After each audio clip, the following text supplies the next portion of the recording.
গোলাম নবী আলমগীর, মঞ্চে আছেন বিভিন্ন রাজনৈতিক দলের নেতৃবৃন্দ এবং মঞ্চের সামনে আছেন এই আন্দোলনটাকে যারা বাস্তবায়ন করবেন আমার ছোট ভাইয়েরা, ছাত্র নেতৃবৃন্দ এবং আমার জনতা ভাইয়েরা। আমরা আশাবাদী ওলার এই দাবি ইনশাআল্লাহ বাস্তবায়ন হবেই হবে। ওলাবাসী ঐক্যবদ্ধ। এর মধ্যে 6টি দাবির মধ্যে একটি হচ্ছে ভোলা বরিশালের ব্রিজ। এটা মেগা প্রকল্পে পড়ে। আমি মাননীয় প্রধান উপদেষ্টার উদ্দেশ্যে বলে, আপনি সৎ লোক, আপনি ভালো লোক। অতীতে আমরা দেখেছি মেগা প্রকল্পের নামে মেগা দুর্নীতি হয়েছে। তাই আমি আপনার কাছে অনুরোধ করব, আপনি কিছুদিনের জন্য বাংলাদেশের সবাই আছেন, আপনি থাকাকালীন একটি কন্ট্রাক্ট করে যান এই ভোলা বরিশাল সেতুর জন্য।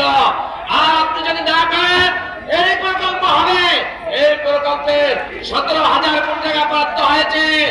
আপনি যদি না থাকেন দুর্নীতিবাজ আমরা আর রাজনৈতিক দলবেশরা 10,000 কোটি টাকা পকেটে ঢুকিয়ে দিবে।